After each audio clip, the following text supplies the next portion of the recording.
Hello, welcome to my YouTube channel. Today we're going to talk about a very high yield topic which is frequently tested on the board exams.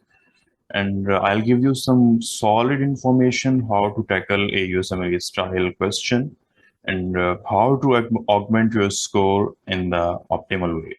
So let's get started. So there is a 25 years old woman who is seeing a physician because of 2 days sudden onset of sharp pain in the upper outer quadrant of the right wrist, and the pain has been gradually resolving. This is something important to notice, that the pain is gradually resolving.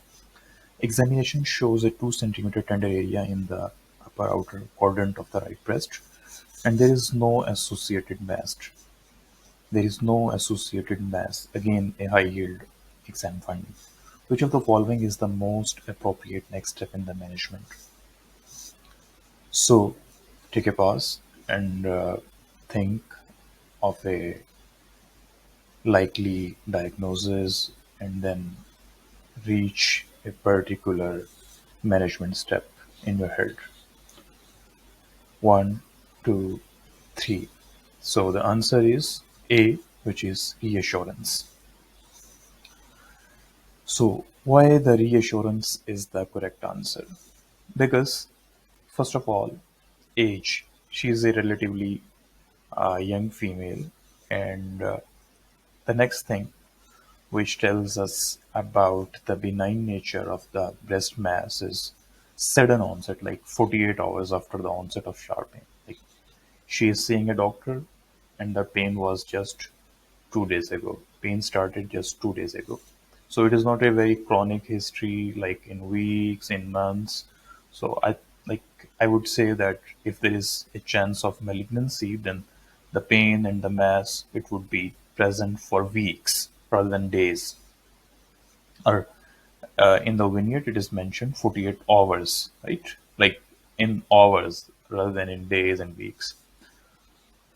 And an important thing, it is resolving. So they haven't mentioned the relationship of the pain with the menstrual cycle, but in most of the clinical vignette related to USMLE exam, they're not going to give you all the information.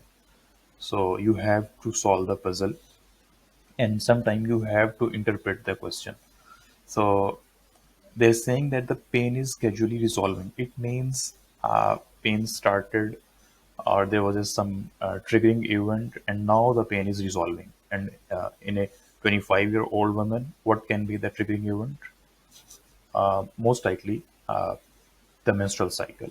So we know that because of the menstrual cycle, there is a lot of hormonal changes. Estrogen increases.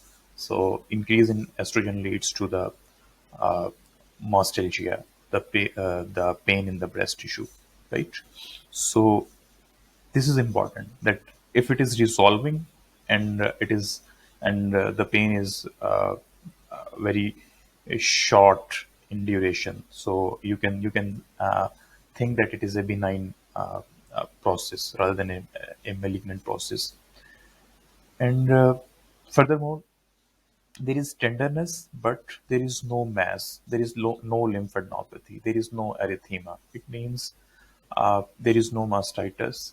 There is no abscess. Like if there is mass and if there is fluctuation, then you can say that, oh, it is abscess. For example, if the patient is having fever, the patient is having erythema over the breast tissue, and the patient is having a fluctuant nodule or mass, then it is going to be an abscess, right?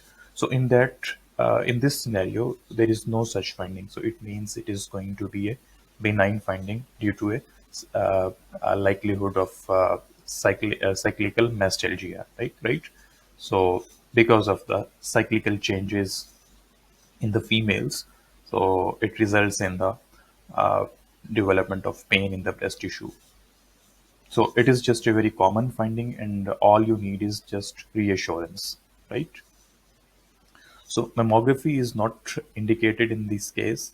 So again, I'm going to highlight and give you a very solid point, which is frequently tested in the USMLE, that if the pain is bilateral and cyclical, like it starts and ends with in relation to menstrual cycle. So it is cyclical pain and it is usually bilateral. So you don't need to investigate. You just reassure the patient and you observe the patient, right? So, but if the pain is unilateral and if there is mass associated with it, if there is lymphadenopathy and if there is erythema and the pain is not resolving after the menstrual cycle, then you need to investigate the case. So in this scenario, uh, the pain is resolving, so you're just going to reassure the patient. So mammography would be the answer if you suspect the patient is having some malignancy, and you perform uh, mammography in a patient. For example, I say that there is a patient who comes with a breast mass and the age of the patient is less than 30. Then you're going to perform ultrasound rather than mammography. The reason is this: the breast tissue is very dense in the females under 30. So you're going to perform ultrasound because the mammography is not going to be very useful and highly sensitive in the females who are under 30. So you are going to perform ultrasonography in that case. But if a female is over 30, you're going to perform mammography. Again, MRI of the breast, yeah, it can be used, but it is not used commonly and as an initial best step or initial best test. So you can perform MRI of the breast after performing the ultrasound, after performing the mammography, after performing the FNAC, after performing the core cut.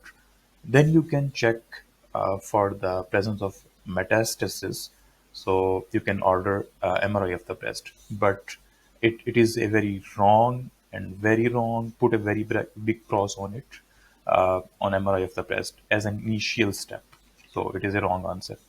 Antibiotic therapy could be an answer in a case of uh, acute mastitis.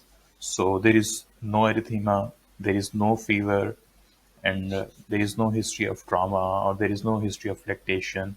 So you can say that no, this is not mastitis, and the findings are not present here. So it is not the acute mastitis case. So you're not going to prescribe the antibiotic therapy in this case. Biopsy of the tender area, yeah. So again, it could be the right answer in case of a patient having uh, breast cancer. So in that case, you're going to perform the biopsy. So as I mentioned earlier, that in this case, in this clinical vignette, they didn't give you any suspicious or any red flag. So you're not going to opt for the invasive testing. All you need to is just to reassure the patient and observe the patient. I hope you enjoyed this video. Please give this video a like, share with your friends, and subscribe to our YouTube channel. Thank you so much.